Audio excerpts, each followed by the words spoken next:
آج ہمیں سبق لینا چاہیے کہ نسوخ کمانے کے لیے اللہ کا ناپسندیدہ کام جو کرتا تھا اس کام کو اس نے چھوڑ دیا، اور اللہ نے اس کے لیے رزق کے اسباب بھی پیدا فرمائے، عزت بھی عطا فرمائی، بادشاہت بھی عطا فرمائی، اور اس کے بعد جس لڑکی کو دیکھنے کے لیے جایا کرتا تھا اسی لڑکی کو اللہ نے اس کے نکاح میں دے دیا۔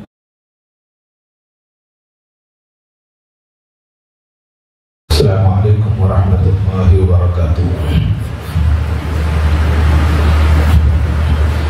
الحمد لله نحمده ونستعينه ونستغفره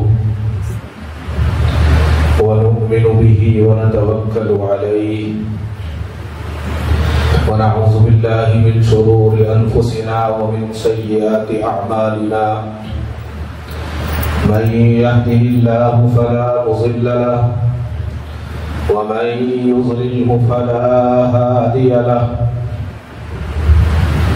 ونشهد أن لا إله إلا الله وحده لا شريك له، ونشهد أن سيدنا ومولانا محمدا عبده ورسوله،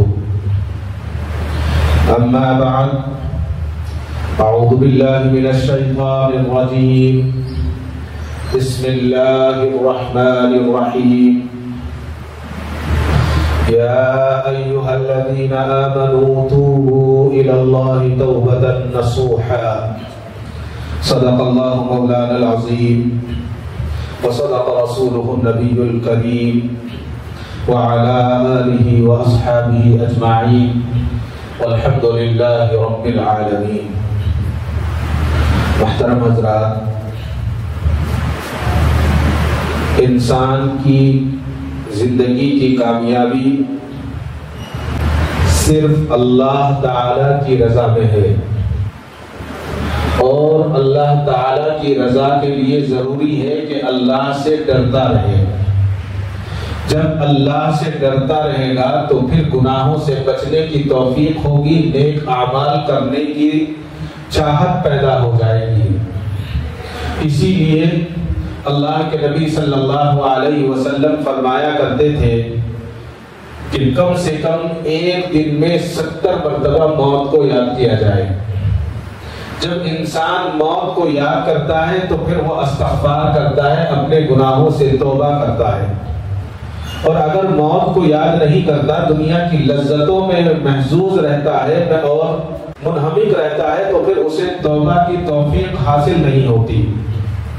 اسی کو قرآن کریم نے اس آیت میں ارشاد فرمایا ہے، اے ایمان والو، اللہ کی طرف ایسی توبہ کرو جس کے بعد گناہ کی طرف لوٹنا نہ ہو، یعنی ایسی توبہ ہونی چاہیے کہ پھر گناہ کرنے کی طرف واپس نہ جائے۔ توبہ ایک ایسی چیز ہے کہ توبہ کرنے سے سب سے پہلے اللہ راضی ہوتے ہیں، زندگی کی تمام چیزوں میں اللہ تعالیٰ سکون عطا فرماتے ہیں، اور توبہ کرنے سے اللہ تبارک و تعالیٰ زندگی کی تمام نعمتوں سے اللہ تعالیٰ اس کو نوازتے ہیں۔ اگر خوف خدا ہے تو دنیا میں رہتی دنیا تک بھی اس کا نام محفوظ رہے گا، اور اللہ تبارک و تعالیٰ اپنے نیک بندوں میں شامل فرمائیں گے۔ عبداللہ بن عیسیٰ رحمت اللہ علیہ بزرگ گزرے ہیں۔ عبداللہ بن عیسیٰ رحمت اللہ علیہ کہتے ہیں کہ رابعہ عدویہ ایک بزرگ خاتون تھی، نیک دل خاتون تھی۔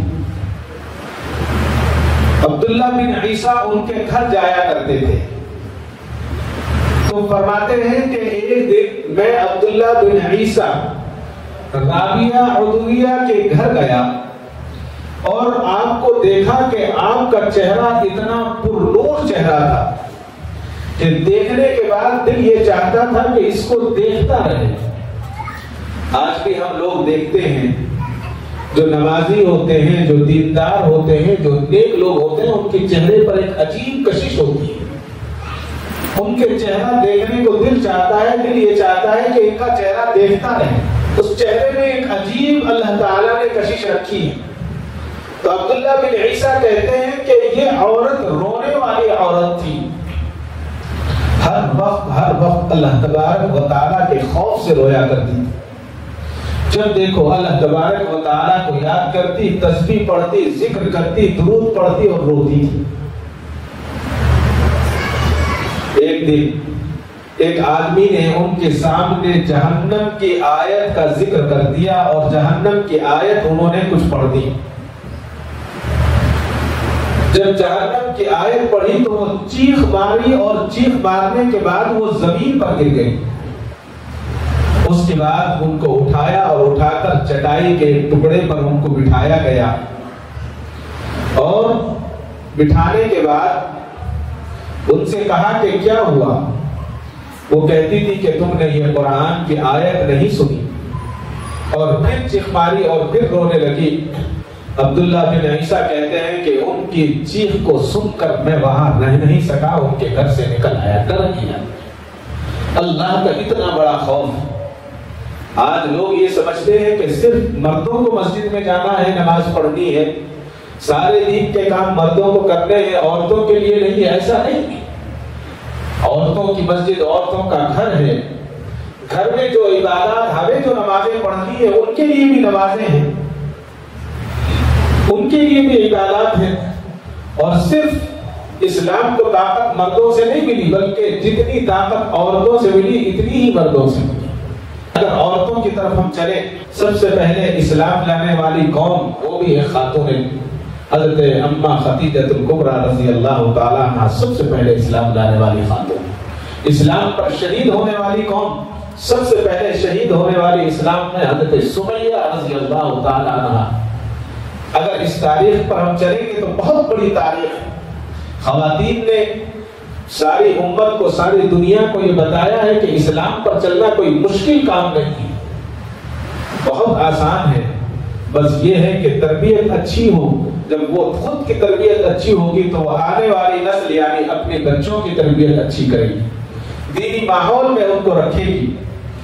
حشام بن حسان رحمت اللہ علیہ فرماتے ہیں کہ ہم حج کے غرض کے لیے نکلے، راستے میں تھے، کہیں اترے اور ایک جگہ رکے تو ہم نے دیکھا کہ ایک شخص قرآن کریم کی تلاوت کر رہا ہے، اور قرآن کریم کی تلاوت پر ایک آیت پر پہنچا۔ وہ آیت تھی لہا سبعۃ ابواب، جس کا مطلب ہے جہنم کے 7 دروازے ہیں۔ حشام بن حسان کہتے ہیں کہ ہمارے ساتھ ایک خاتون بھی حج پر جا رہی تھی، راستے اس نے قرآن کی اس آیت کو سنا، مالدار خاتون تھی، اللہ نے بڑا نوازا تھا، تو اس قرآن پڑھنے والے کے قریب گئی اور کہا کہ بھائی اس قرآن کی آیت کو جو تم نے پڑھا ہے اس کو دوبارہ پڑھو۔ تو اس نے دوبارہ پڑھا تو اس نے کہا اللہ آپ پر اور ہم پر رحم کرے، اس لیے کہ جہنم کے 7 دروازے ہیں آپ نے بتایا ہے۔ اور اس عورت نے کہا کہ میرے پاس 7 غلام ہیں، میں آپ لوگوں کو گواہ بناتی ہوں، گواہ رہو، میں ان 7 غلاموں کو ان 7 دروازوں کے بدلے میں ان کو جو ہے آزاد کرتی ہوں، تاکہ اللہ تبارک و تعالیٰ ان جہنم کے دروازوں سے میری حفاظت فرمائے۔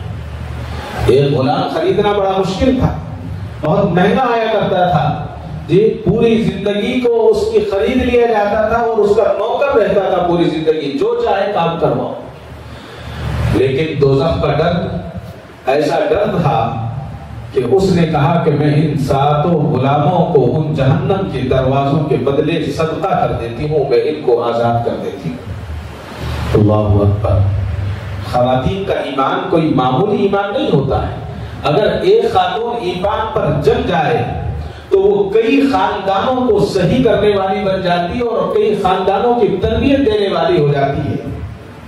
ہم نے بار بار سنا نا، تبلیغی جماعت میں بیان میں سنتے ہیں، کہا کہ اگر ہمارے گھر کی ایک عورت نمازی ہے تو وہ کتنوں کو نمازی بناتی ہے، شوہر کو نمازی بنائے گی، بھائی کو نمازی بنائے گی، بیٹے کو نمازی بنائے گی، بیٹی کو نمازی بنا دے گی جی، اور دوسرے خاندان والوں کو نمازی بنا دے گی، اور اگر نمازی نہیں ہے تو خود تو پڑھے گی نہیں، دوسروں کو بھی پڑھنے دے گی۔ مطلب یہ ہے کہ اگر ایک عورت صحیح راستے پر آ جائے تو بہت بڑی نعمت ہے یہ اللہ کی، جن کے گھروں میں نیک خواتین ہیں، نیک بیویاں ہیں، نیک بچیاں ہیں، ان کو اللہ کا شکر ادا کرنا چاہیے۔ ایک یہودی کے تعلق سے آتا ہے کہ خاتون تھی، ہر وقت اللہ کی یاد میں روتی رہتی اور کبھی وہ اللہ کی یاد سے غافل نہیں تھی، غفلت نہیں تھی اس کو۔ اس کا شوہر تو یہودی تھا، اس کو یہ بات بالکل پسند نہیں تھی کہ یہ ایک واحد خدا کی پرستش کرے، اللہ تبارک و تعالیٰ کو مانے، توحید پر قائم رہے۔ اس کا شوہر جو تھا وہ باطل پرست تھا اور ہر وقت متفکر رہتا تھا کہ اپنی بیوی کو توحید سے کیسے ہٹائے۔ چنانچہ اس نے اپنی بیوی کے بارے میں اپنے دوستوں سے مشورہ کیا اور کہا کہ یہ بتائیے کہ میں اپنی بیوی کو توحید سے کیسے ہٹا سکتا ہوں، اس کو کیسے اس سے دور کیا جائے۔ تو جس طرح کا آدمی ہوتا ہے اسی طرح کے اس کے دوست احباب بھی ہوتے ہیں۔ اس کے دوست احباب نے کہا کہ ایک کام کرو، تم ایک گڑھا بناؤ بہت بڑا اور اس گڑھے کے اندر آگ جلاؤ، اور اگر وہ ایمان والی ہے، توحید والی ہے، کتنی بھی مضبوط ہو، جب آگ جل کر کوئلہ دہکنے لگے تو تم اس کو کہنا کہ اس آگ کے اندر کود جاؤ، اور اگر وہ کود جاتی ہے تو جل جائے گی اور مر جائے گی، بات ختم ہو جائے گی، اور اگر نہیں کودتی تو اس کو بہانہ بنا کر اس کو چھوڑ دو اور کہو کہ تیرا دین ٹھیک نہیں ہے، تو صحیح مذہب پر نہیں تھی۔ تو لہذا اس کو یہ رائے بہت پسند آئی، یہ مشورہ پسند آیا، اور اس نے گھر کے صحن میں ایک بہت بڑا گڑھا کھدوایا۔ گڑھا کھدوا کر اس نے آگ جلائی، اور آگ جلانے کے بعد اپنی بیوی کو بلایا اور کہا کہ دیکھو میں تمہارا شوہر ہوں، میرا یہ حکم ہے، اگر تم سچی ہو، تمہارا مذہب سچا ہے، اور تم جو کہتی ہو اے خدائے اگر یہ سچا ہے تو اس آگ کے اندر کود جاؤ، اور اگر آگ کے اندر کود کر تم بچ گئی تو میں سمجھ جاؤں گا کہ تمہارا مذہب سچا ہے، میں بھی اسلام قبول کر لوں گا۔ میں اور آپ ہوتے تو کیا کرتے؟ آج ہم جیسا ایمان والا ہوتا تو کیا کرتا؟ عورت نے کہا کہ ٹھیک ہے، سارا کا سارا بستی، ساری کا سارا گاؤں آ گیا دیکھنے کے لیے، اور ساری بستی والے کھڑے ہیں، نیک لوگوں نے اس کو منع کیا، اس کے شوہر کو کہا کہ یہ کیا غضب کر رہے ہو، یہ غلط ہے، یہ چیز غلط ہے، یہ نہیں کرنی چاہیے۔ اس نے کہا کہ نہیں، آج مجھے تو دیکھنا ہے کہ میں سچے مذہب پر ہوں یا یہ سچے مذہب پر ہے، اور اس عورت سے کہا کہ اس میں کود جاؤ۔ اس عورت کے تعلق سے لکھا ہے تاریخ میں، اس عورت نے کہا بسم اللہ الرحمن الرحیم، یہ پڑھا اور اس آگ کے اندر کود گئے۔ سب لوگوں نے دیکھا حیرت کے ساتھ کہ دیکھنے میں آگ جل رہی ہے، بھڑک رہی ہے، لیکن وہ خاتون بہت آرام کے ساتھ بیٹھی ہوئی ہے، اس خاتون کو اس میں کوئی زحمت نہیں، کوئی تکلیف نہیں ہے، اطمینان کے ساتھ بیٹھی ہے۔ اب اس کے شوہر نے سوچا کہ یہ تو میری بے عزتی بھی ہو گئی، بے عزتی بھی ہے، اور مجھے اپنے دین سے ہٹنا بھی پڑے گا، لہذا اس نے کہا کہ نہیں، ایسا نہیں، میں اس کو پہلے ڈھکوں گا، اس کے بعد دیکھوں گا۔ جی شیطان نئی نئی تدبیریں دیتا ہے، تو اس نے اس گڑھے کو مٹی سے اور دوسری چیزوں سے بند کر دیا تاکہ یہ عورت جل کر خاک بن جائے اور اس کی راکھ ہو جائے اور کوئلہ بن جائے۔ اس کے بعد ایک دن گزرا، 2 دن گزرے، 3 دن گزرے، محلے والوں نے کہا یہ کیا غضب کیا ہے، تو نے ایک خاتون کو، ایک عورت کو مار دیا، اس کو کھول کر دیکھ لو، اس کی تدفین کر دینا، جو ہوگا دیکھا جائے گا۔ لوگوں کے کہنے پر 3 دن کے بعد اس یہودی نے اس گڑھے کو کھودا، اور جب کھول کر دیکھا تو دیکھتا کیا ہے کہ اس گڑھے کے اندر حیرت کی انتہا نہ رہی، وہ نیک سیرت بی بی صحیح سالم نماز پڑھنے میں مشغول تھی، نماز پڑھنے میں مشغول تھی۔ سارے گاؤں نے دیکھا، اس کے شوہر نے دیکھا، جب دیکھا کہ جو عورت آگ جلنے کے باوجود، گڑھا بند ہونے کے باوجود، قبر کی شکل دینے کے باوجود، 3 دن کے باوجود گزرنے کے، آرام سے نماز میں مصروف ہے، اس سے بہترین دین، اس سے بہترین مذہب کوئی ہو ہی نہیں سکتا۔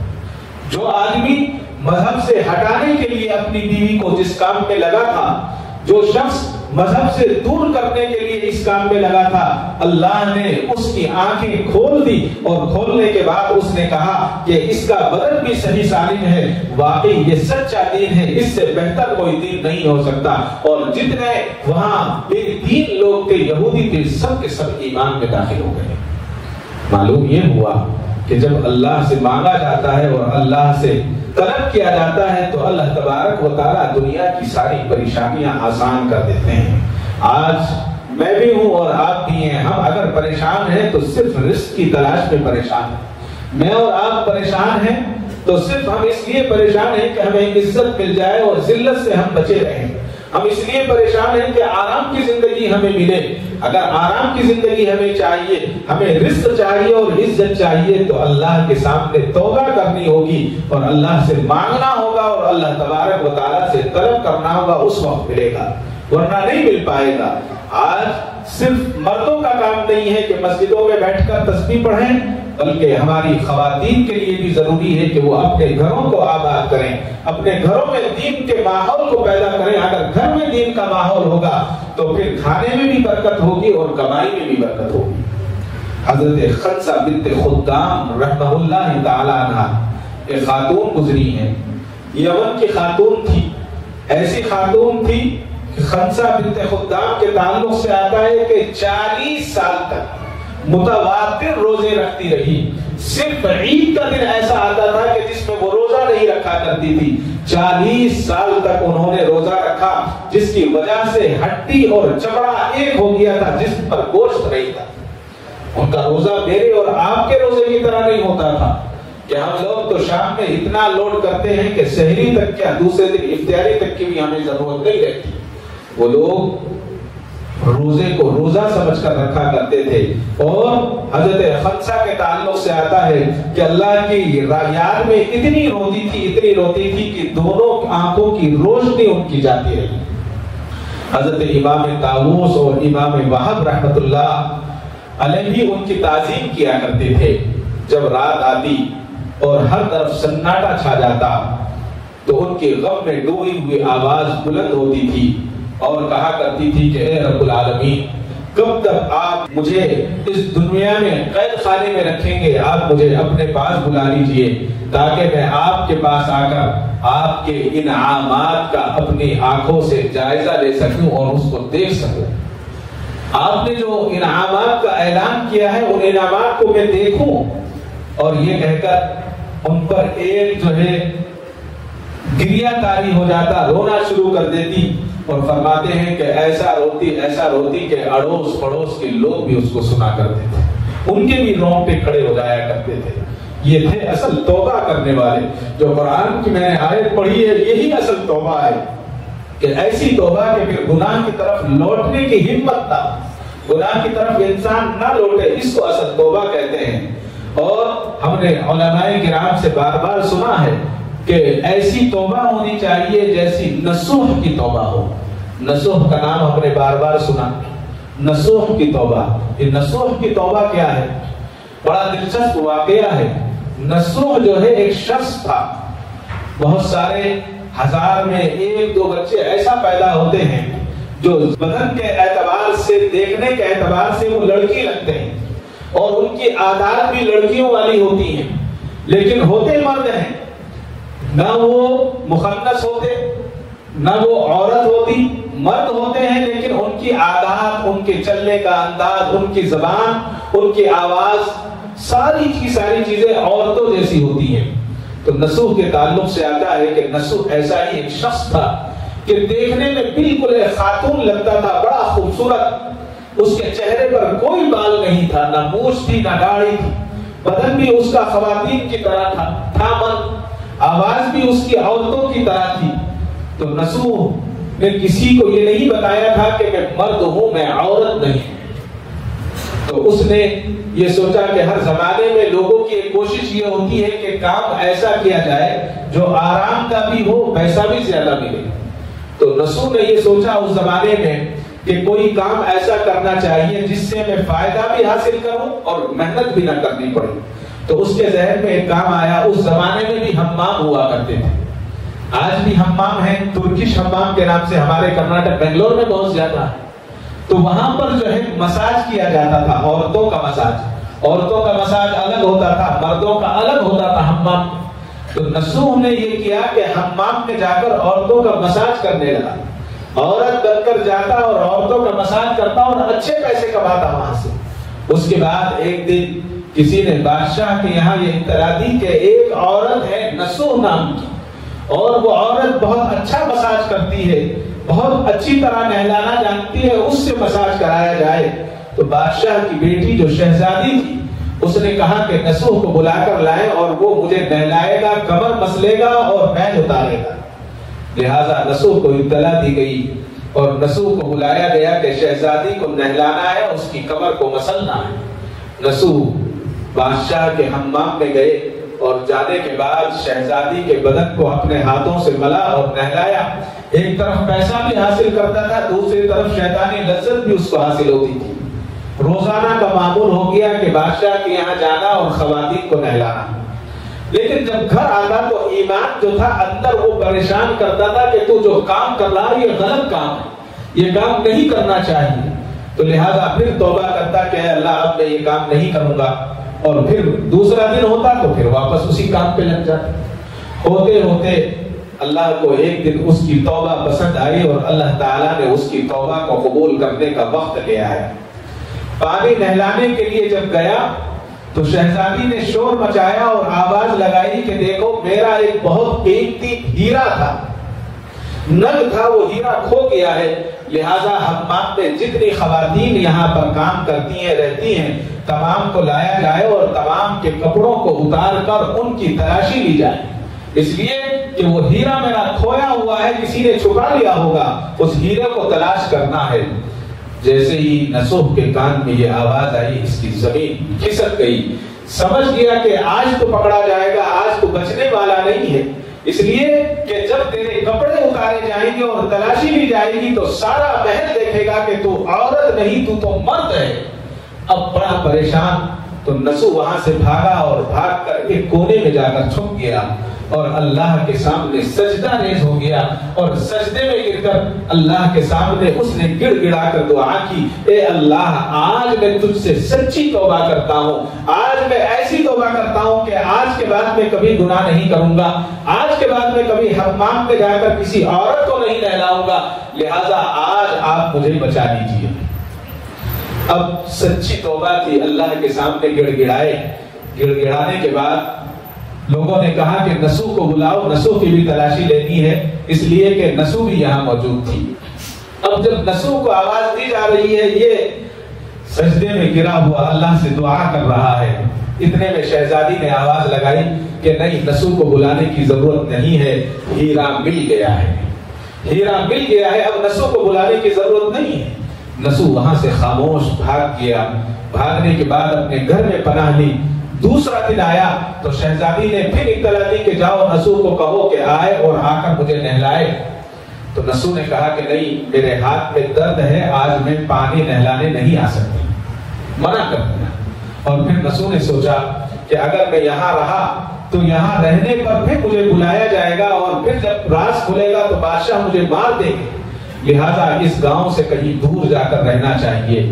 اور وہ وہاں سے نکل کر کسی پہاڑ کی آغوش میں چلا گیا۔ جب وہ پہاڑ کے آغوش میں جاتا ہے تو وہاں دیکھتا کیا ہے کہ ایک بھینس گھوم رہی ہے، بہت اچھی مضبوط بھینس ہے، دودھ دینے والی بھینس ہے۔ تو اس نے سوچا کہ یہ بھینس کسی کی کھو گئی ہوگی، ایسا کرتا ہوں کہ اس بھینس کو میں رکھ لیتا ہوں، اس کو چراتا رہوں گا، اس کی حفاظت کرتا رہوں گا اور اس کو اپنے استعمال میں بھی لاؤں گا، اور جب کوئی اس کا مالک ملے گا تو اس کو واپس کر دوں گا۔ تو اس نے وہاں پر بھینس کا دودھ نکالتا اور پی لیتا اور اپنی زندگی گزارتا۔ آنے جانے والے اگر اس سے ملتے تو ان کو بھی دودھ پلا دیتا، کچھ لیتا نہیں تھا۔ ایک زمانہ ایسا گزرا کہ لوگ ادھر سے گزرنے لگے اور لوگوں نے کہا یہ بہت اچھا آدمی ہے، اور وہاں پر ایک بستی قائم ہو گئی۔ تو ایک مرتبہ ایک قافلہ وہاں سے گزرا تو اس قافلے نے کہا کہ ہمیں بھوک لگی ہے، ہمیں کچھ پانی پلا دو۔ تو انہوں نے کہا کہ نہیں، پانی نہیں، میرے پاس دودھ ہے، آپ دودھ پی لیں، اور سب کو دودھ پلایا۔ تو قافلے نے کہا کہ اچھا ہمیں شہر جانا ہے، کوئی راستہ بتا دو۔ تو اس نے کہا کہ یہ راستہ ہے، سیدھا راستہ ہے، قریب کا ہے، یہاں سے چلے جاؤ۔ تو وہ بہت آسانی سے شہر پہنچے اور بادشاہ کے پاس پہنچ کر کہا کہ یہاں پر آپ کی پہاڑیوں میں ایک بزرگ رہتے ہیں، بہت اچھے بزرگ ہیں، آنے جانے والوں کی خدمت کرتے ہیں، ہم نے ان کو کچھ پیسہ دینا چاہا، کچھ مال دینا چاہا تو وہ بھی نہیں لیا۔ بادشاہ کو بڑا تجسس ہوا، بادشاہ نے کہا کہ ایسے آدمی سے ملنا چاہیے، ایسے شخص سے جا کر ملنا چاہیے۔ تو بادشاہ نے اس کو اطلاع دی، بادشاہ کو نہیں پتا تھا کہ یہ کون ہے، اور کہا کہ تمہیں بادشاہ نے بلایا ہے اور تم سے ملنا چاہتے ہیں۔ تو نصوح جو ایک نیک بن گیا تھا، اللہ تعالیٰ نے اسے جو توبہ اس کی قبول کی تھی، نصوح نے کہا کہ میں بادشاہ سے ملنا نہیں چاہتا. بادشاہ ملنا چاہتے ہیں اچھی بات ہے، لیکن میں نہیں ملنا چاہتا. اگر میں بادشاہ سے ملوں گا تو میرے معمولات میں خلل میں، میرے کاموں میں خلل پڑے گا، میں نہیں آنا چاہتا. اب جب اس کی اطلاع بادشاہ کو پہنچی تو بادشاہ کے دل میں اور قدر بڑھ گئی، اور بڑھنے کے بعد بادشاہ نے کہا اگر وہ شخص مجھ سے ملنا نہیں چاہتا تو کوئی بات نہیں، میں خود جا کر اس سے ملوں گا. لیکن اللہ تعالیٰ جب رازوں کو چھپانا چاہتے ہیں اور اللہ عزت دینا چاہتے ہیں تو کس طرح سے عزت دیتے ہیں. تو جب بادشاہ اس سے ملنے کے لیے نکلا تو ابھی آدھے راستے میں پہنچا تھا کہ اس کا انتقال ہو گیا. بادشاہ کا انتقال ہو گیا. انتقال کے بعد اب لوگوں نے یہ کہا کہ ہمارے علاقے میں کسی ایسے نیک شخص کو ڈھونڈا جائے جو بادشاہت کر سکے. تو بہت لوگوں نے ڈھونڈا. لوگوں نے کہا کہ نہیں، ہمارے درمیان کوئی ایسا آدمی نہیں ہے جو نیک بھی ہو، جو جس کے اندر لالچ بھی نہ ہو. اگر ایک آدمی ہمارے پاس ہے تو وہ صرف اور صرف وہی آدمی ہے جو پہاڑی میں بیٹھا ہوا لوگوں کی خدمت کر رہا ہے، اس کو لایا جائے. لوگ اس کے پاس گئے اور جا کر اس کو ساری بات سنائی، اور سنانے کے بعد وہاں پر نصوح نے جو ہے اپنی بستی میں ایک کنواں بھی کھود دیا تھا، پانی کا بھی انتظام کر دیا تھا، وہاں لوگ بھی بسنے لگے تھے. نصوح کو لے کر آئے اور بادشاہ کی کرسی پر بٹھایا اور پھر کہا کہ آپ اگر شادی شدہ نہیں ہیں تو بادشاہ کی ایک صاحبزادی ہیں، آپ نکاح بھی کر سکتے ہیں. تو نصوح نے کہا کہ مجھے منظور ہے، اور نصوح نے اسی لڑکی سے جس کو وہ نہلایا کرتا تھا اس سے نکاح کر لیا. اور نکاح کرنے کے بعد بادشاہ بن گیا. اللہ تعالیٰ نے اس کے سارے رازوں کو چھپا دیا، اور چھپانے کے بعد جس کے بارے میں وہ سوچ بھی نہیں سکتا تھا اللہ نے وہ مقام عطا کیا. جب بادشاہ بن گیا، بادشاہ بننے کے بعد لوگ اس کو دور دور سے دیکھنے کے لیے آیا کرتے تھے کہ نصوح بادشاہ بڑا نیک بادشاہ ہے اور بہت زیادہ نوازنے والا ہے. تو ایک دن اس کے یہاں جب وہ بیٹھا ہوا تھا تو ایک شخص آیا، اور ایک شخص نے آ کر کہا کہ بادشاہ میں نے سنا ہے آپ بڑے انصاف والے ہیں. کہا کہ بتائیے کیا ہے. کہا کہ میری ایک بھینس کھو گئی تھی، وہ بھینس مجھے نہیں ملی ہے، آپ میری بھینس تلاش کر کر دلوائیے تاکہ جہاں چلی گئی ہو مجھے وہ بھینس مل جائے. اب نصوح کھڑا ہو گیا. نصوح نے اپنے ملازمین کو بلایا اور کہا کہ یہ بھینس اور جتنا مال میرے پاس ہے اس میں سے آدھا مال اس شخص کو دے دیا جائے، اس لیے کہ اس بھینس کی وجہ سے اللہ نے مجھے عزت عطا فرمائی اور اللہ نے لوگوں کی خدمت کا موقع دیا. جب اس نے یہ شخص نے کہا تو اس شخص نے کہا کہ نہیں، آپ رہنے دیں، میں تو اللہ کا فرشتہ ہوں، میں کوئی عام آدمی نہیں ہوں. اور وہ جو جانور تھا وہ کوئی عام بھینس نہیں تھی، وہ بھی اللہ نے تیرے لیے خاص فرشتہ بھیجا تھا. لہذا تو نے جو اللہ سے سچی توبہ کی تھی اللہ نے اس کا انعام عطا فرمایا تھا. یہ وہ انعام تھا کہ تم نے سچی توبہ کی ہے. لہذا آج ہمیں سبق لینا چاہیے کہ نصوح کمانے کے لیے اللہ کا ناپسندیدہ کام جو کرتا تھا اس کام کو اس نے چھوڑ دیا، اور اللہ نے اس کے لیے رزق کے اسباب بھی پیدا فرمائے، عزت بھی عطا فرمائی، بادشاہت بھی عطا فرمائی. اور اس کے بعد جس لڑکی کو دیکھنے کے لیے جایا کرتا تھا اسی لڑکی کو اللہ نے اس کے نکاح میں دے دیا. معلوم یہ ہوا کہ اللہ تعالیٰ سب کو توبہ کی توفیق دے. اگر انسان سچی توبہ کرتا ہے تو اللہ تبارک و تعالیٰ اس توبہ کو قبول فرماتے ہیں، اور اللہ تعالیٰ ایسے اسباب اور ایسے راستے نکالتے ہیں کہ انسان سوچ بھی نہیں سکتا ہے. آج انسان چھوٹی چھوٹی کاموں کے چھوٹی چھوٹی عزت کمانے کے لیے سود پر پیسہ دے رہا ہے، جی سود پر پیسہ لے رہا ہے. گھر گھر کی یہ کہانی ہو گئی ہے. لہذا خصوصیت کے ساتھ یہ چھوٹے کام دیکھنے میں ہے، لیکن یہ در حقیقت اللہ تبارک و تعالیٰ سے جنگ کر رہے ہیں.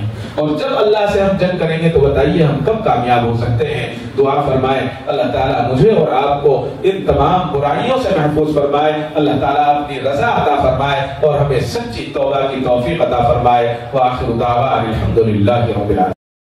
کعبے پہ پڑی جب پہلی نظر، کیا چیز ہے دنیا بھول گیا، کیا چیز ہے دنیا بھول گیا.